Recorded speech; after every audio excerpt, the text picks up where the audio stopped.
Hello friends, स्वागत है आपका। इस वीडियो में हम 11th क्लास एनसीईआरटी हिस्ट्री की यानी 11th क्लास की जो एनसीईआरटी हिस्ट्री है वो पूरी बुक यानी जो चैप्टर 1 है मैं उसको लाइन टू लाइन पढ़ूंगी। यानी केवल लाइन टू लाइन पढ़ूंगी, उसमें अब मैं आपको कुछ भी समझाऊंगी नहीं। जैसा कि बुक में दिया है सेम टू सेम मैं वैसे पढ़ती चलूँगी, जिससे कि आप उसे सुन सकें, देख सकें और आपको जैसे भी आपको समझ में आता है आप उसको अपने हिसाब से उसका नोट्स बना लें। इसका उद्देश्य यही है कि कम समय में आप चैप्टर को रीड कर पाएँ और सुन भी पाएँ। तो आपके लिए यह वीडियो आई होप हेल्पफुल रहेगी। तो चलिए मैं अपनी क्लास शुरू करती हूँ। तो जैसा मैंने बताया है कि मैं केवल लाइन टू लाइन ही पढ़ूँगी। जो भी बुक में चाहे साइड में दिया है, बॉक्स में दिया है, सब कुछ मैं रीड करूँगी। ठीक है, चलिए वीडियो शुरू करते हैं। यह पहला चैप्टर है, इसका नाम है समय की शुरुआत से। चैप्टर का क्या नाम है? समय की शुरुआत से। तो चलिए चैप्टर शुरू करते हैं।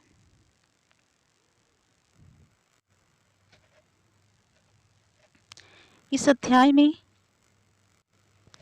इस बात की चर्चा की गई है कि मानव कब और किस रूप में सर्वप्रथम अस्तित्व में आया। ऐसा समझा जाता है कि कदाचित 56 लाख वर्ष पहले पृथ्वी पर ऐसे प्राणियों का प्रादुर्भाव हुआ जिन्हें हम मानव कह सकते हैं। इसके बाद आदिमानव के कई रूप बदले और कालांतर में लुप्त हो गए।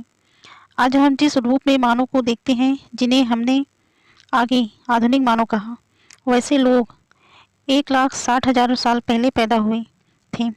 लगभग 8,000 ईसा पूर्व तक मानव इतिहास के इस लंबे अरसे के दौरान लोग दूसरों द्वारा मारे गए या अपनी मौत खुद मरे।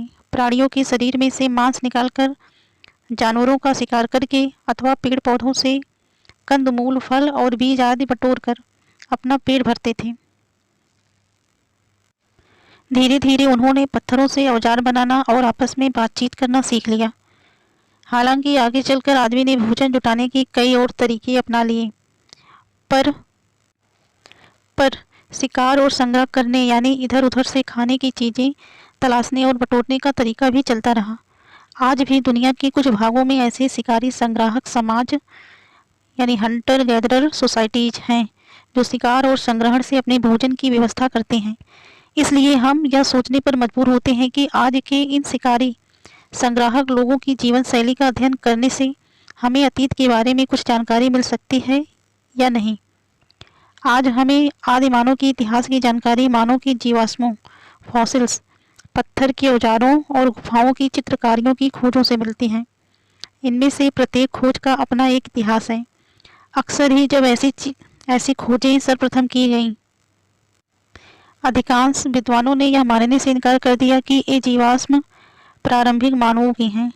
उन्हें आदिकालीन मानव द्वारा पत्थर के औजार या रंग रोगन बनाए जाने की योग्यता के बारे में भी शक था। एक अरसे के बाद ही इन जीवाश्मों, औजारों और चित्रकारियों के सच्चे महत्व को स्वीकार किया गया। मानव का विकास क्रमिक रूप से हुआ। इस बात का साक्ष्य हमें मानव की उन प्रजातियों के जीवाश्मों से मिलता है जो अब लुप्त हो चुकी हैं। उनकी कुछ विशेषताओं या शारीरिक लक्षणों के आधार पर मानव को भिन्न भिन्न प्रजातियों में बांटा गया है। जीवाश्मों की तिथि का निर्धारण प्रत्यक्ष रासायनिक विश्लेषण द्वारा अथवा उन परतों या तलछटी के काल का परोक्ष रूप से निर्धारण करके किया जाता है जिनमें वे दबे हुए पाए जाते हैं। जब एक बार जीवाश्मों की तिथि यानी काल का पता चल जाता है, तब मानव विकास का क्रम निर्धारित करना कठिन नहीं रहता। लगभग 200 वर्ष पहले सर्वप्रथम जब ऐसी खोजें की गई थी तो अनेक विद्वान यह मानने को तैयार नहीं थे कि खुदाई में मिले जीवाश्म और पत्थर के औजार तथा चित्रकारियों जैसी अन्य चीजें वास्तव में मनुष्य के आदिकालीन रूपों से संबंध रखती थी। विद्वानों की यह हिचकिचाहट आमतौर पर बाइबल के ओल्ड टेस्टामेंट में अभिव्यक्त इस धारणा पर आधारित थी कि परमेश्वर ने सृष्टि की रचना करते समय अन्य प्राणियों के साथ साथ मनुष्य को भी बनाया। विद्वानों की ऐसी हिचकिचाहट का एक उदाहरण देखिए। अगस्त 1856 में जब मजदूर जर्मनी के डसेलडोर्फ नगर के पास नियंडर घाटी, यह मानचित्र 2 पृष्ठ 18 में दिया है, में चूने के पत्थरों की खान की खुदाई कर रहे थे तो उन्हें एक खोपड़ी और अस्थिपंजर के कुछ टुकड़े मिले। ये चीज़ें एक स्थानीय स्कूली शिक्षक कार्ल फुलराउट को सौंप दी गई, जो एक प्राकृतिक इतिहासज्ञ थे। जांच के बाद उन्होंने पाया कि वह खोपड़ी आधुनिक मानव की नहीं थी। फिर उन्होंने प्लास्टर से उस खोपड़ी का ढांचा बनाया और उसे बॉन विश्वविद्यालय के शरीर रचना विज्ञान के एक प्रोफेसर हरमन सॉफ हुसैन के पास भेज दिया। अगले ही वर्ष उन्होंने मिलकर एक शोध पत्र प्रकाशित किया, जिसमें उन्होंने यह दावा किया कि यह खोपड़ी एक ऐसे मानव रूप की है जो अब अस्तित्व में नहीं है। उस समय तो विद्वानों ने उनके इस दावे को स्वीकार नहीं किया और यह घोषित कर दिया कि यह खोपड़ी एक ऐसे व्यक्ति की है जो बहुत बाद के समय में हुआ था। मनुष्य के क्रमिक विकास के अध्ययन में एक युगांतकारी घटना 24 नवंबर 1859 को तब घटी जब मनुष्य की उत्पत्ति के विषय में चार्ल्स डार्विन की पुस्तक on the origin of species प्रकाशित हुई। उस पुस्तक के प्रथम संस्करण की सभी 1250 प्रतियां उसके प्रकाशन के दिन ही हाथों हाथ बिक गई। डार्विन ने इस पुस्तक में दलील दी थी कि मानव बहुत समय पहले जानवरों से ही क्रमिक रूप से विकसित होकर अपने वर्तमान रूप में आया है। यहाँ पहले पेज में साइड में दिया गया है, इसको भी हम पढ़ लेते हैं। इसमें है जीवाश्म फॉसिल शब्द का एक अत्यंत पुराने पौधे, जानवर या मानव के उन अवशेषों या छापों के लिए प्रयुक्त किया जाता है जो एक पत्थर के रूप में बदलकर अक्सर किसी चट्टान में समा जाते हैं और फिर लाखों सालों तक उसी रूप में पड़े रहते हैं। फिर से इसको एक बार पढ़ते हैं। जीवाश्म शब्द एक अत्यंत पुराने पौधे, जानवर या मानव के उन अवशेषों या छापों के लिए प्रयुक्त किया जाता है जो एक पत्थर के रूप में बदलकर अक्सर किसी चट्टान में समा जाते हैं और फिर लाखों सालों तक उसी रूप में पड़े रहते हैं। नीचे और भी दिया है, यहाँ है शब्द प्रजाति या स्पीसीज। जीवों का एक ऐसा समूह होता है जिसके नर और मादा मिलकर बच्चे पैदा कर सकते हैं और उनके बच्चे भी आगे प्रजनन करने यानी संतान उत्पन्न करने में समर्थ होते हैं। एक प्रजाति विशेष के सदस्य दूसरी प्रजाति के सदस्यों से संभोग करके बच्चे पैदा नहीं कर सकते। फिर से इसको बार देखते हैं। प्रजाति या स्पीसीज जीवों का एक ऐसा समूह होता है जिसके नर और मादा मिलकर बच्चे पैदा कर सकते हैं और उनके बच्चे भी आगे प्रजनन करने यानी संतान उत्पन्न करने में समर्थ होते हैं। एक प्रजाति विशेष के सदस्य दूसरी प्रजाति के सदस्यों से संभोग करके बच्चे पैदा नहीं कर सकते। दूसरे पेज में देखते हैं, यहाँ एक पिक्चर दी गई है। देखते हैं चित्र में क्या। जीवाश्म प्राप्त करना एक कठिन प्रक्रिया होती है। पाई गई चीजों की सही जगह जानना उनके काल निर्धारण के लिए बहुत जरूरी होता है। यहाँ ऊपर चित्र में उन उपकरणों को दिखाया गया है जो मिली वस्तुओं के स्थान को जानने के लिए प्रयोग किए गए हैं। पुरातत्वविद के बाईं ओर जो वर्गाकार चौखटा दिखाया गया है वह एक ऐसी जाली है जो 10 सेंटीमीटर के वर्गों में बटी है। इसे मिली वस्तु के स्थान पर रखने से उस वस्तु की क्षैतिज स्थिति का पता चलता है। दाहिनी ओर जो त्रिभुजाकार उपकरण है वह वस्तु की ऊर्ध्वाधर स्थिति दर्शाने के लिए काम में लाया गया है। यहाँ क्या लिखा है, ऊपर चित्र में दिखाया गया है कि जीवाश्म के एक टुकड़े को उसे चारों ओर से घेरे पत्थर से कैसे अलग किया गया है। आप देख सकते हैं कि इस कार्य में कितने कौशल और धैर्य की आवश्यकता होती है। यहाँ साइड में क्रियाकलाप दिया गया है। अधिकांश धर्मों में मानव प्राणियों की रचना के बारे में अनेक कहानियाँ कही गई हैं, पर अक्सर वे वैज्ञानिक खोजों से मेल नहीं खाती। ऐसी कुछ धार्मिक कथाओं के बारे में पता लगाइए और उनकी तुलना इस अध्याय में चर्चित मानव के क्रमिक विकास के इतिहास से कीजिए। आप उनके बीच क्या समानताएं और अंतर देखते हैं। यहाँ है निएंडरथल मानव। निएंडरथल मानव की खोपड़ी। कुछ लोगों ने इस खोपड़ी की पुरातनता को स्वीकार नहीं किया और यह बताया कि यह खोपड़ी तो किसी मूर्ख या जड़ बुद्धि प्राणी की है। अब नेक्स्ट पेज पर क्रमिक विकास की कहानी। आधुनिक मानव के पूर्वज। इन 4 खोपड़ियों को देखिए। खोपड़ी का एक वानर की है। खोपड़ी का ऑस्ट्रेलोपिथिकस नामक प्रजाति की है। नीचे देखिए, खोपड़ी का होमो इरेक्टस सीधे खड़े होकर चलने वाले आदमी की है।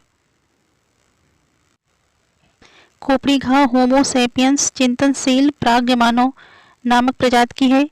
आज के मानव इसी प्रजाति के हैं। इन खोपड़ियों में आप अधिक से अधिक जितनी समानताएं और अंतर देखते हैं उनकी सूची बनाइए। इस हेतु आप सबसे पहले इन खोपड़ियों का मस्तिष्क खोलो, जबड़ों और दांतों को भली बात देखिए।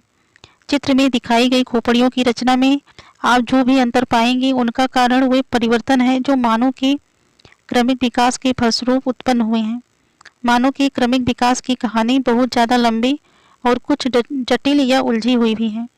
इस संबंध में अनेक अनुत्तरित प्रश्न भी उठे हैं और नए नए प्राप्त तथ्यों और सामग्रियों से अक्सर पुरानी समझ तथा जानकारी में परिवर्तन संशोधन करने पड़े हैं। आइए कुछ घटनाक्रमों तथा परिवर्तनों और उनके परिणामों पर कुछ अधिक गहराई से चर्चा करें। मानव के विकास के क्रम को 360 से 240 लाख वर्ष पहले तक खोजा जा सकता है। कभी कभी हमारे लिए इतने लंबे समय के विस्तार की कल्पना करना बहुत कठिन हो जाता है। यदि आप अपनी पुस्तक के एक पृष्ठ को 10,000 वर्षों के बराबर माने तो 10 पृष्ठ 1 लाख वर्षों के बराबर और 100 पृष्ठ 10 लाख वर्षों के बराबर होंगे। इसी प्रकार 360 लाख वर्षों के बारे में सोचने के लिए आपको 3600 पृष्ठों की पुस्तक की कल्पना करनी होगी। यह वह समय था जब एशिया तथा अफ्रीका में स्तनपायी प्राणियों की प्राइमेट नामक श्रेणी का उद्भव हुआ था। उसके बाद लगभग 240 लाख साल पहले प्राइमेट श्रेणी में एक उपसमूह उत्पन्न हुआ जिसे होमिनाइड कहते हैं। इस समूह में वानर यानी एप शामिल थे और भी बहुत समय बाद लगभग 56 लाख वर्ष पहले हमें पहले होमिनिड प्राणियों के अस्तित्व का साक्ष्य मिलता है। होमिनिड वर्ग होमिनाइड उपसमूह से विकसित हुए। उनमें अनेक समानताएं पाई जाती हैं लेकिन कुछ बड़े अंतर भी हैं। होमिनाइडों का मस्तिष्क होमिनिडों की तुलना में छोटा होता था। वे चौपाए थे यानी चारों पैरों के बल चलते थे, लेकिन उनके शरीर का अगला हिस्सा और अगले दोनों पैर लचकदार होते थे। इसके विपरीत होमिनिड सीधे खड़े होकर पिछले 2 पैरों के बल चलते थे। उनके हाथ विशेष किस्म के होते थे जिनकी सहायता से वे औजार बना सकते थे और उनका इस्तेमाल कर सकते थे। हम अगले अनुभाग में उनके द्वारा बनाए गए औजारों और उनकी विशेषताओं के बारे में अधिक बारीकी से चर्चा करेंगे। 2 प्रकार के साक्ष्य से यह पता चलता है कि होमिनिडों का उद्भव अफ्रीका में हुआ था। पहला तो यह कि अफ्रीकी वानरों का समूह होमिनिडों से बहुत गहराई से जुड़ा है। दूसरा, सबसे प्राचीन होमिनिड जीवाश्म जो ऑस्ट्रेलोपिथेकस वंश के हैं पूर्वी अफ्रीका में पाए गए हैं और उनका समय लगभग 56 लाख वर्ष पहले का माना जाता है। इसके विपरीत अफ्रीका से बाहर पाए गए जीवाश्म 18 लाख वर्ष से अधिक पुराने नहीं हैं। अब देखते हैं पेज के साइड में क्या दिया है। तो इतना दिया है पेज के साइड में। एक इसमें प्राइमेट स्तनपायी प्राणियों के एक अधिक बड़े समूह के अंतर्गत एक उपसमूह है। इस प्राइमेट उपसमूह में वानर, लंगूर और मानव शामिल हैं। उनके शरीर पर बाल होते हैं। बच्चा पैदा होने से पहले अपेक्षाकृत लंबे समय तक माता के गर्भ में पलता है। माताओं में बच्चे को दूध पिलाने के लिए ग्रंथियां होती हैं। प्राइमेट प्राणियों के दांत भिन्न भिन्न किस्मों के होते हैं। एक बार फिर से पढ़ते हैं। प्राइमेट स्तनपायी प्राणियों के एक अधिक बड़े समूह के अंतर्गत एक उपसमूह है। इस प्राइमेट उपसमूह में वानर, लंगूर और मानव शामिल हैं। उनके शरीर पर बाल होते हैं। बच्चा पैदा होने से पहले अपेक्षाकृत लंबे समय तक माता के गर्भ में पलता है। माताओं में बच्चे को दूध पिलाने के लिए ग्रंथियां होती हैं। प्राइमेट प्राणियों के दांत भिन्न भिन्न किस्मों के होते हैं। चलते हैं नेक्स्ट पेज में। हाथ का क्रमिक विकास। का आकृति चिंपैंजी की ठीक व सूक्ष्म पकड़ दर्शाती है। ख आकृति होमिनिड की दुरुस्त व सूक्ष्म पकड़ दर्शाती है। ग आकृति मनुष्य के हाथ की सशक्त पकड़ दर्शाती है। हाथ की सशक्त पकड़ का विकास संभवतः ठीक व सूक्ष्म पकड़ से पहले हुआ होगा। चिंपैंजी की ठीक पकड़ की तुलना मनुष्य के हाथ की ठीक व सूक्ष्म पकड़ से कीजिए। उन कामों की सूची बनाइए जिन्हें करते समय आप ठीक व पकड़ सूक्ष्म का इस्तेमाल करते हैं। आप किन किन कामों को करने के लिए सशक्त पकड़ का प्रयोग करते हैं। होमिनिड होमिनिडेई नामक परिवार के सदस्य होते हैं। इस परिवार में सभी रूपों के मानव प्राणी शामिल हैं। होमिनिड समूह की अनेक विशेषताएं हैं जैसे मस्तिष्क का बड़ा आकार, पैरों के बल सीधे खड़े होने की क्षमता, 2 पैरों के बल चलना, हाथ की विशेष क्षमता जिससे वह औजार बना सकता था और उनका इस्तेमाल कर सकता था। होमिनिडों की आगे कई शाखाओं में विभाजित किया जा सकता है। इन शाखाओं को जीनस कहते हैं। इन शाखाओं में ऑस्ट्रेलोपिथिकस और होमो अधिक महत्वपूर्ण हैं। इन शाखाओं में प्रत्येक की कई प्रजातियां होती हैं। ऑस्ट्रेलोपिथिकस और होमो के बीच कुछ बड़े अंतर उनके मस्तिष्क के आधार, जबड़े और दांतों के संबंध में पाए जाते हैं। ऑस्ट्रेलोपिथिकस के मस्तिष्क का आकार होमो की अपेक्षा बड़ा होता है, जबड़े अधिक भारी होते हैं और दांत भी ज़्यादा बड़े होते हैं। दरअसल इन प्रजातियों को वैज्ञानिकों द्वारा जो नाम दिए गए हैं वे सभी लातिनी और यूनानी भाषाओं के शब्दों से ही बने हैं। उदाहरण के लिए ऑस्ट्रेलोपिथिकस नाम लातिनी भाषा के शब्द ऑस्ट्रल यानी दक्षिणी और यूनानी भाषा के शब्द पिथिकस यानी वानर से मिलकर बना है। यह नाम इसलिए दिया गया क्योंकि मानव के आद्य रूप में उसकी एप वानर अवस्था के अनेक लक्षण बरकरार रहे, जैसे होमो की तुलना में मस्तिष्क का अपेक्षाकृत छोटा होना, पिछले दांत बड़े होना और हाथों की दक्षता का सीमित होना। उसमें सीधे खड़े होकर चलने की क्षमता भी अधिक नहीं थी, क्योंकि वह अभी भी अपना बहुत सा समय पेड़ों पर गुजारता था। इसलिए उसमें पेड़ों पर जीवन जीने के लिए आवश्यक अनेक विशेषताएं अब भी मौजूद थीं, जैसे आगे के अवयवों का लंबा होना, हाथ और पैरों की हड्डियों का मुड़ा होना और टखने के जोड़ों का घुमावदार होना। कालांतर में जब औजार बनने और लंबी दूरी तक पैदल चलने की क्रिया में बढ़ोतरी होती गई, तब मानवीय विशिष्टताओं तथा लक्षणों का विकास भी होता गया। आदिकालीन मानवों के अवशेषों को भिन्न भिन्न प्रजातियों में वर्गीकृत किया गया है। इन प्रजातियों को अक्सर उनकी हड्डियों की रचना में पाए जाने वाले अंतरों के आधार पर एक दूसरे से अलग किया गया है। उदाहरण के लिए प्रारंभिक मानवों की प्रजातियों को उनकी खोपड़ी के आकार और जबड़े की विशिष्टता के आधार पर बांटा गया है। पृष्ठ 10 पर चित्र देखिए। ये विशेषताएं सकारात्मक प्रतिपुष्टि व्यवस्था यानी वांछित परिणाम प्राप्त होने से ही विकसित हुई होंगी। ऊपर के पेज में हम साइड वाला पोर्शन पढ़ लेते हैं।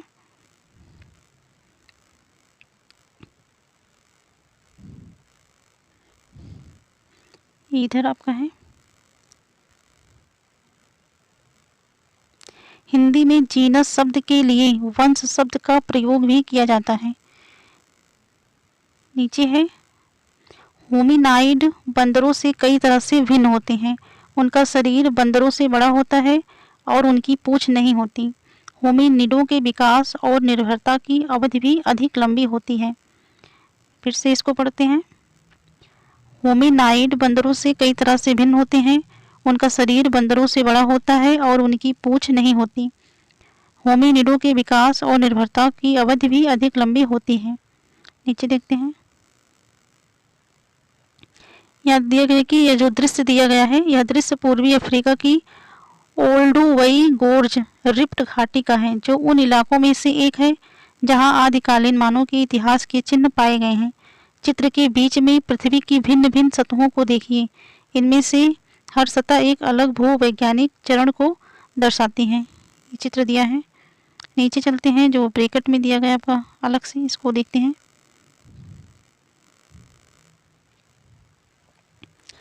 ऑस्ट्रेलोपिथिकस ओल्डुवई गोर्ज की खोज 17 जुलाई 1959। ओल्डुवई गोर्ज सर्वप्रथम 20वीं सदी के प्रारंभिक वर्षों में एक जर्मन तितली संग्राहक द्वारा खोजा गया था, लेकिन आगे चलकर यह ओल्डुवई नाम मेरी और लुइस लीकी के साथ गहराई से जुड़ गया, जिन्होंने यहाँ 40 वर्ष से भी अधिक समय तक शोध कार्य किया था। मेरी लीकी ने ही ओल्डुवई और लेतोली में पुरातत्वीय खुदाई कार्यों की देखभाल की थी और वहां की गई अनेक रोमांचक खोजों में उसका हाथ रहा था। लुइस लीकी ने अपनी इस अद्भुत खोज का वर्णन इस प्रकार किया है। उस दिन सवेरे जब मैं उठता तो मुझे सिर में दर्द और हल्का बुखार महसूस हो रहा था। इच्छा तो नहीं थी, पर मुझे शिविर में ही रहना पड़ा। चूँकि हम दोनों में से मैं काम पर नहीं जा रहा था, इसलिए मेरी के लिए काम पर जाना जरूरी हो गया। हमें अपना काम पूरा करने के लिए सिर्फ 7 सप्ताह का ही समय मिला था, जो जल्दी जल्दी बीत रहा था। इसलिए मेरी अपने दोनों कुत्तों सैली और टूटस के साथ खुदाई पर चली गई और मैं बेचैन होकर पीछे शिविर में रह गया। कुछ समय बाद शायद मेरी झपकी टूटी तो मैंने लैंड रोवर की आवाज़ सुनी। वह बड़ी तेजी से शिविर की ओर आ रही थी। मुझे पल भर के लिए एक सपना सा आ गया। मुझे लगा कि मेरी को कुछ किसी जहरीले बिच्छू ने काट लिया है। वहाँ सैकड़ों की तादाद में बिच्छू थे, अथवा किसी सांप ने डस लिया है जो कुत्तों की नज़र से बच निकला होगा। लैंड रोवर गाड़ी खड़खड़ाहट के साथ रुकी और मैंने कई बार मेरी की आवाज़ सुनी। वह बार बार पुकार रही थी, मैंने उसे पा लिया, मैंने उसे पा लिया, मैंने उसे पा लिया। मैं अब भी सिर दर्द से लड़खड़ा रहा था। मैं उसका मतलब नहीं समझ पाया। मैंने पूछा, अरे क्या हुआ, क्या पा लिया, क्या? चोट खा बैठी, मेरी ने कहा। उसी को, बस उस आदमी को, हमारे आदमी को पा लिया, उसी को जिसे हम पिछले 23 वर्षों से खोज रहे थे। जल्दी आओ, मुझे उसके दांत मिल गए हैं। यह finding the world's earliest man लेखक LSB ली की नेशनल जियोग्राफिक सितंबर 1960 से है। तो चलिए नेक्स्ट पेज पर चलते हैं। यहाँ तक हमने पढ़ लिया था। नेक्स्ट पेज में हम पढ़ेंगे यहाँ से। इसको आप देख लीजिए, बॉक्स में जो दिया गया है यहाँ बच्चों के लिए दिया गया है, लेकिन फिर भी पढ़ लेते हैं। सकारात्मक प्रतिपुष्ट व्यवस्था किसी बॉक्स विशेष की ओर इंगित तीर के निशान और प्रभाव को बताते हैं जिनकी वजह से कोई विशेषता विकसित हुई। औजार बनाना, मस्तिष्क के आकार और उसकी क्षमता वृद्धि, औजारों के इस्तेमाल के लिए और बच्चों और चीज़ों को ले जाने के लिए हाथों का मुक्त होना, आँखों से निगरानी, भोजन और शिकार की तलाश में लंबी दूरी तक चलना, सीधे खड़े होकर चलना। किसी बॉक्स से दूर इंगित करने वाले तीर के निशान या बताते हैं कि बॉक्स में बताए गए विकास क्रम ने अन्य प्रक्रियाओं को कैसे प्रभावित किया। अब यहाँ से हम पढ़ते हैं। उदाहरण के लिए 2 पैरों पर खड़े होकर चलने की क्षमता के कारण हाथ बच्चों या चीज़ों को उठाकर ले जाने के लिए मुक्त हो गए, और ज्यों ज्यों हाथों का इस्तेमाल बढ़ता गया त्यों त्यों 2 पैरों पर खड़े होकर चलने की कुशलता भी बढ़ती गई। इससे विभिन्न प्रकार के काम करने के लिए हाथ स्वतंत्र हो जाने का लाभ तो मिला ही, साथ ही 4 पैरों की बजाय 2 पैरों पर चलने से शारीरिक ऊर्जा की खपत भी कम होने लगी। लेकिन दौड़ते समय यह लाभ उल्टा हो गया।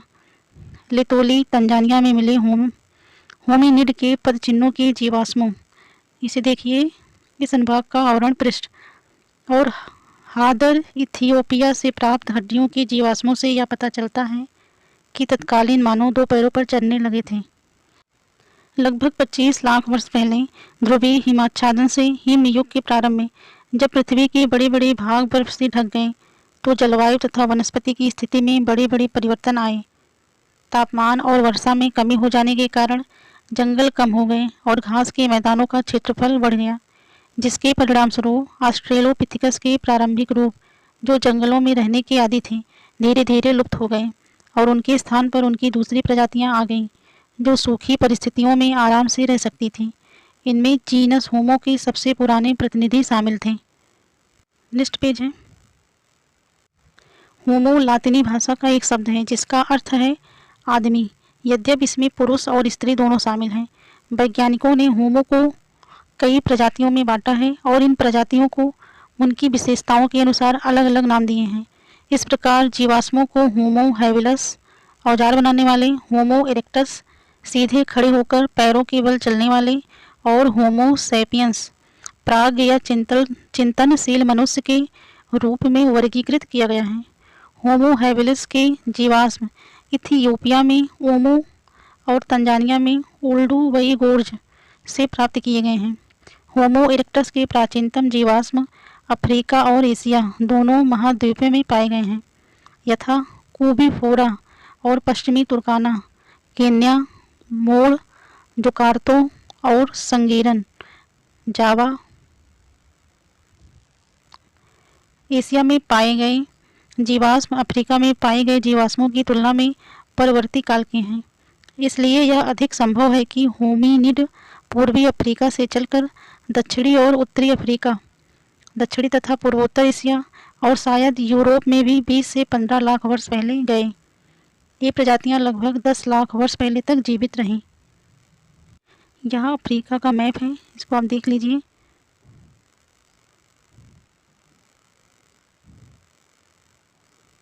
चलते हैं नेक्स्ट पेज पर। कुछ दृष्टांतों में जीवाश्मों का नामकरण उन स्थानों के आधार पर किया गया है जहां उस विशेष प्रकार के जीवाश्म सर्वप्रथम मिले थे। जैसे कि जर्मनी के शहर हाइडलबर्ग में पाए गए जीवाश्मों को होमो हाइडलबर्गेसिस कहा गया, जबकि नियंडर घाटी में पाए गए जीवाश्मों को, इसे पृष्ठ 18 में देखिए, होमो नियंडरथलैसिस श्रेणी में रखा गया। यूरोप में मिले सबसे पुराने जीवाश्म होमो हाइडलबर्गेसिस और होमो नियंडरथलैसिस के हैं। ये दोनों ही होमो सेपियंस आद्य प्राग्ञ मानव प्रजाति के हैं। हाइडलबर्ग मानव 8 लाख वर्ष से 1 लाख वर्ष पूर्व दूर दूर तक फैले हुए थे। उनके जीवाश्म अफ्रीका, एशिया और यूरोप में पाए गए हैं। नियंडरथल मानव मोटे तौर पर 1,30,000 से 35,000 वर्ष पहले तक यूरोप, पश्चिमी और मध्य एशिया में रहा करते थे। वे पश्चिमी यूरोप में लगभग 35,000 वर्ष पहले अचानक विलुप्त हो गए। सामान्यतः ऑस्ट्रेलोपिथेकस की तुलना में होमो का मस्तिष्क बड़ा होता था, जबड़े बाहर की ओर कम निकले हुए थे और दांत छोटे होते थे। पृष्ठ 10 पर चित्र देखिए। उनमें मस्तिष्क के आकार में वृद्धि को अधिक बुद्धिमत्ता और बेहतर याददाश्त से जोड़ा जाता है। जबड़ों तथा दांतों में हुआ परिवर्तन संभवतः उनके खान पान में हुई भिन्नता से संबंधित था। यहाँ चार्ट दिया गया है विश्व में मानव प्रजातियों का निवास। यहाँ है कब से है, कहाँ और कौन। 50 से 10 लाख वर्ष पूर्व अफ्रीका में सहारा के आसपास के प्रदेश में ऑस्ट्रेलोपिथेकस प्रारंभिक होमो इरेक्टस। यहाँ है 10 लाख से 40,000 वर्ष पूर्व अफ्रीका, एशिया और यूरोप के मध्य अक्षांश क्षेत्र। यहाँ होमो इरेक्टस आद्य होमो सेपियंस, नियंडरथल मानव होमो सेपियंस आधुनिक मानव थे। यहाँ है आपका 45,000 वर्ष पूर्व ऑस्ट्रेलिया में आधुनिक मानव। यहाँ है 40,000 वर्ष से अब तक उच्च अक्षांश पर यूरोप और एशिया प्रशांत द्वीप समूह बाद वाले नियंडरथल आधुनिक मानव। इसके बाद है उत्तरी तथा दक्षिणी अमेरिका, रेगिस्तान और वर्षा वन। यहाँ क्रियाकलाप दिया गया है। तो चलिए नेक्स्ट पेज पर देखते हैं। यहाँ एक तालिका दी गई है आधुनिक मानवों के प्राचीनतम जीवाश्म। यहाँ है कहाँ और इधर है कब। इथियोपिया ओमो केबिस में 1,95,000 से 1,60,000। इसके बाद है दक्षिणी अफ्रीका बॉर्डर गुफा दी केल्डर्स क्लासी नदी का मुहाना। यहाँ 1,20,000 से 50,000 तक। यहाँ है मोरक्को दर एस सुल्तान 70,000 से 50,000। इधर है इजराइल कफ जे स्कुल, इधर है 1 लाख से 80,000। आगे देखते हैं। ऑस्ट्रेलिया मोंगो लेक मोंगो झील 45,000 से 35,000। बोर्नियो निहा गुफा 40,000। फ्रांस क्रोमैग्नन लेस आइजीज के पास 35,000। तो ये आधुनिक मानव की प्राचीनतम जीवाश्म कहाँ और कब मिले थे। अब इधर है मानव के क्रमिक विकास की कहानी का आधुनिक मानव। यदि आप इस तालिका पर नज़र डालें तो आप देखेंगे कि होमो सेपियंस के अस्तित्व के बारे में प्राचीनतम साक्ष्य हमें अफ्रीका के भिन्न भिन्न भागों से मिले हैं। इससे यह प्रश्न उठता है कि मानव की उत्पत्ति का केंद्र कहाँ था। क्या यह केंद्र एक ही था अथवा बहुत से थे। आधुनिक मानव का उद्भव कहाँ हुआ, इस प्रश्न पर बहुत वाद विवाद है और इस विषय पर 2 मत प्रचलित हैं जो एक दूसरे से बिल्कुल विपरीत हैं। इनमें से पहला मत क्षेत्रीय निरंतरता मॉडल को मानता है, जिसके अनुसार अनेक क्षेत्रों में अलग अलग मनुष्यों की उत्पत्ति हुई, और दूसरा मत प्रतिस्थापन मॉडल का समर्थन करता है, जिसके मुताबिक मनुष्य का उद्भव एक ही स्थान अफ्रीका में हुआ। यह तर्क वर्तमान मानव में दिखने वाले लक्षणों की क्षेत्रीय विविधताओं पर आधारित है कि मनुष्य एक ही स्थान पर पैदा हुआ। क्षेत्रीय निरंतरता मॉडल के अनुसार भिन्न भिन्न प्रदेशों में रहने वाले होमो सेपियंस का आधुनिक मानव के रूप में विकास धीरे धीरे अलग अलग रफ्तार से हुआ, और इसीलिए आधुनिक मानव दुनिया के भिन्न भिन्न भागों में पहली मर्तबा अलग अलग स्वरूप में दिखाई दिया। यह तर्क आज के मनुष्यों के लक्षणों की विभिन्नताओं पर आधारित है। इस दृष्टिकोण के समर्थन में बोलने वालों के अनुसार ये उपर्युक्त असमानताएं एक ही क्षेत्र में पहले से रहते आए होमो इरेक्टस और होमो हाइडलबर्गेसिस समुदायों में पाई जाने वाली भिन्नताओं के कारण हैं। प्रतिस्थापन और क्षेत्रीय निरंतरता। प्रतिस्थापन मॉडल में यह कल्पना की गई है कि मानव के सभी पुराने रूप, चाहे वे कहीं भी थे बदल गए और उनका स्थान पूरी तरह आधुनिक मानव ने ले लिया। इस विचारधारा का समर्थन इस साक्ष्य से होता है कि आधुनिक मानव में सर्वत्र शारीरिक और जननिक यानी उत्पत्ति मूलक समरूपता पाई जाती है। ऐसे लोग यह तर्क देते हैं कि इनमें अत्यधिक समानता इसलिए पाई जाती है कि उनके पूर्वज एक ही क्षेत्र यानी अफ्रीका में उत्पन्न हुए थे और वहीं से अन्य स्थानों को गए। आधुनिक मानव के उन पुराने जीवाश्मों के साक्ष्य भी जो इथियोपिया में उमू स्थान पर मिले हैं प्रतिस्थापन के मॉडल का समर्थन करते हैं। इस विचारधारा के विद्वानों का कहना है कि आज के मनुष्यों में जो शारीरिक भिन्नताएं पाई जाती हैं उनका कारण उन लोगों का परिस्थितियों के अनुसार हजार वर्षों की अवधि में अपने आप को ढाल लेना है जो उन विशेष क्षेत्रों में गए और अंततोगत्वा वहाँ स्थायी रूप से बस गए। नेक्स्ट पेज पे चलते हैं। आदिकालीन मानव भोजन प्राप्त करने के तरीके। अब तक हम आदिमानव के अस्थिपंजर के अवशेषों से संबंधित साक्ष्य पर विचार करते रहे हैं और यह देखते रहे हैं कि महाद्वीपों के आर पार लोगों के आवागमन के इतिहास को पुनर्निर्मित करने के लिए इन अवशेषों का उपयोग किस प्रकार किया गया है। लेकिन इन सब के अलावा मानव जीवन के रोजमर्रा के साधारण पहलुओं पर विचार करना भी उतना ही आवश्यक है। तो आइए देखें इनका अध्ययन कैसे किया जा सकता है। आदिकालीन मानव कई तरीकों से अपना भोजन जुटाते थे, जैसे संग्रहण, शिकार, अपमार्जन और मछली पकड़ना। संग्रहण की क्रिया में पेड़ पौधों से मिलने वाले खाद्य पदार्थों जैसे बीज, गुठलियाँ, बेर, फल एवं कंदमूल इकट्ठा करना शामिल है। संग्रहण के बारे में तो केवल अनुमान ही लगाया जा सकता है क्योंकि इस संबंध में प्रत्यक्ष साक्ष्य बहुत कम मिलता है। हमें हड्डियों के जीवाश्मों से बहुत मिल जाते हैं। हमें हड्डियों के जीवाश्म तो बहुत मिल जाते हैं पर पौधों के जीवाश्म तो दुर्लभ ही हैं। पौधों से भोजन जुटाने के बारे में सूचना प्राप्त करने का एक तरीका दुर्घटना या संयोगवश जले हुए पौधों से प्राप्त अवशेषों का अध्ययन है। इस प्रक्रिया में कार्बनीकरण हो जाता है और इस रूप में जैविक पदार्थ लंबे अरसे तक सुरक्षित रह सकते हैं। लेकिन अभी तक पुरातत्वविदों को उतने पुराने जमाने के संबंध में कार्बनीकृत बीजों के साक्ष्य नहीं मिले हैं। हाल के वर्षों में शिकार शब्द विद्वानों के लिए चर्चा का विषय बना रहा है। अब अधिकाधिक रूप से यह सुझाव दिया जाने लगा है कि आदिकालीन होमिनिड अपमार्जन या रसदखोरी के द्वारा उन जानवरों की लाशों से मांस मज्जा खुरच कर निकालने लगे जो जानवर अपने आप मर जाते या किन्हीं अन्य हिंसक जानवरों द्वारा मार दिए जाते थे। यह भी इतना ही संभव है कि पूर्व होमिनिड छोटे स्तनपायी जानवरों, चूहे, छछूंदर जैसे कृंतकों, पक्षियों और उनके अंडों, सरीसृपों और यहाँ तक कि कीड़े मकोड़ों को खाते थे। शिकार शायद बाद में शुरू हुआ, लगभग 5 लाख साल पहले।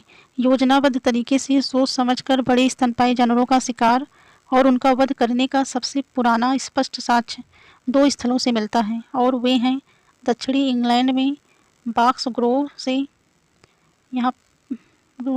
5 लाख साल पहले का और जर्मनी में सोनिंजन से 4 लाख साल पहले का। मानचित्र 2 देखिए। मछली पकड़ना भी भोजन प्राप्त करने का एक महत्वपूर्ण तरीका था। जैसे कि अनेक खोज स्थलों से मछली की हड्डियां मिलने से पता चलता है, लगभग 35,000 वर्ष पूर्व मानव की योजनाबद्ध तरीके से शिकार करने का साक्ष्य कुछ यूरोपीय खोज स्थलों से मिलता है। ऊपर साइड में देख लेते हैं पेज के। यहाँ दिया गया है अपमार्जन से तात्पर्य त्यागी हुई वस्तुओं की सफाई करने से है। अपमार्जन से तात्पर्य त्यागी हुई वस्तुओं से सफाई करने से है। इधर दिया गया है रसदखोरी का तात्पर्य भोजन की तलाश करने से है। रसदखोरी का तात्पर्य भोजन की तलाश करने से है। नीचे चलते हैं। ऐसा प्रतीत होता है कि पूर्व मानव ने कुछ ऐसे स्थल जैसे कि नदी के पास दोलनी वेस्तोनाइस चेक गणराज्य के मानचित्रों में देखिए को सोच समझकर शिकार के लिए चुना था। रेंडियर और घोड़ा जैसे स्थान बदलने वाले जानवरों के झुंड पतझड़ और बसंत के मौसम में संभवतः उस नदी के पार जाते थे और तब तक उनका बड़े पैमाने पर शिकार किया जाता था। इन स्थलों का चुनाव इस बात का द्योतक है कि लोग जानवरों की आवाजाही के बारे में और उन्हें जल्दी से बड़ी संख्या में मारने के तरीकों के बारे में भी जानते थे। क्या खाद्य पदार्थ इकट्ठा करने, मरे हुए जानवरों से मांस निकालने, शिकार करने और मछली पकड़ने में स्त्री पुरुषों की भूमिकाएं भिन्न भिन्न होती थीं। वस्तुतः इस संबंध में हमारे पास कोई जानकारी नहीं है। आज भी ऐसे अनेक समाज हैं जो शिकार और संग्रहण के बल पर अपना भरण पोषण करते हैं। इनमें स्त्री पुरुष भिन्न भिन्न क्रियाकलाप संपन्न करते हैं।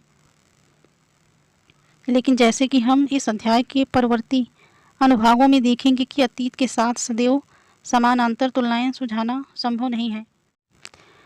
इस चैप्टर का आगे का जो भाग है हम नेक्स्ट वीडियो में देखेंगे। तो अगर आपको वीडियो हेल्पफुल लगी है तो वीडियो लाइक करें, चैनल पे नए हैं तो सब्सक्राइब करें। Thank you. वीडियो की लिंक आपको डिस्क्रिप्शन में मिल जाएगी।